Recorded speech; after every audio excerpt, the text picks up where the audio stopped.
Nobody knows Chad Johnson. Nobody knows Chad Johnson. They only get to see the part on Sundays. They only get to see what's put on camera. I got where I am now. I squeezed through the crack by that much. I barely made it. What's really been your biggest obstacle?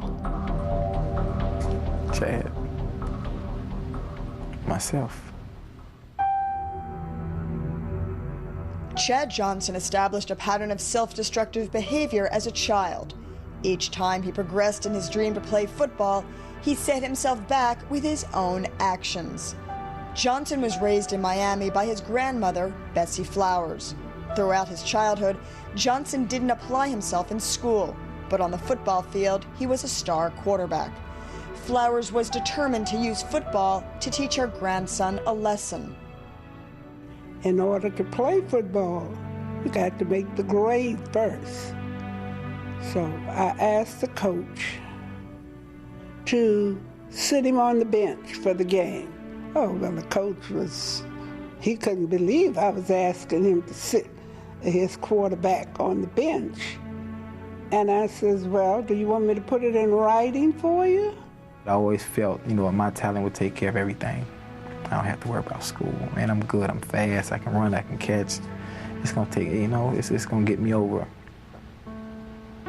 Every year, same result.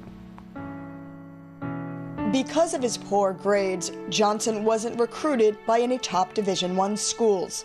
So in 1996, he enrolled at Division II Langston University in Oklahoma.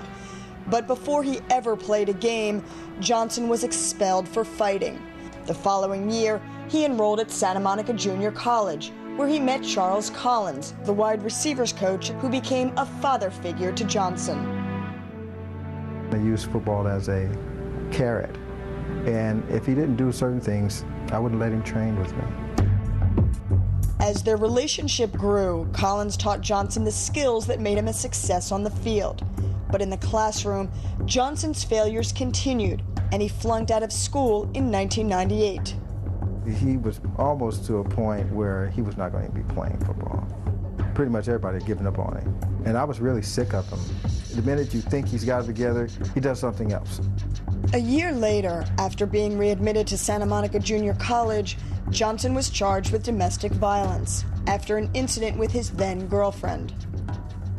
I almost choked him, because it was like, you're there, and you're about to screw it up, you're about to blow it. What did that teach you? Yeah, I regretted that.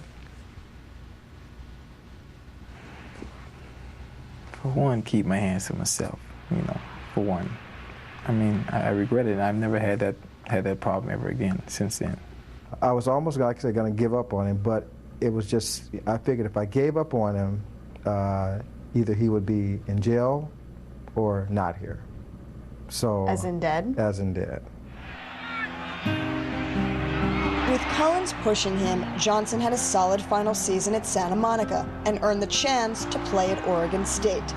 But once again, Johnson nearly ruined his opportunity when he got homesick. I wanted to come home, and finally I just told him, if you even think about it, I'd get on that plane and I would kick your, literally. And my grandma and Coach C didn't allow me to throw what I had worked for all my life away. And they made me stay and get myself together. I think that was my turning point. Throwing it for Chad Johnson, and it is, what a tremendous catch! In 2000, Johnson was Oregon State's leading receiver, and he was selected by the Bengals in the second round of the 2001 NFL Draft. We looked at each other and I grabbed him and hugged him, and it all came out. All the struggle, all those things that he thought would never happen, they finally came to, it was for real. Now it's for real. Where do you think you'd be today without Coach Collins?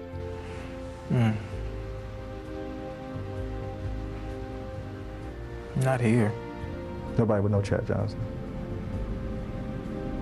Nobody would know him. And when I think about it, it's, it's personal. He's, I'm proud of him now. You know, it's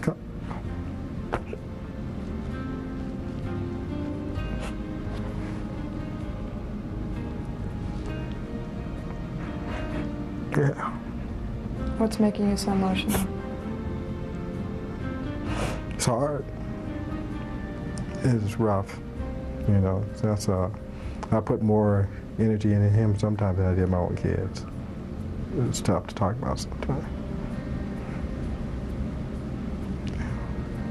I feel the same way. Because I cannot fail because of that feeling right there. I can't fail. I listen to Grandma, I listen to Coach C, period, and it worked. And it's been working ever since. Coach Collins and Grandma, wow.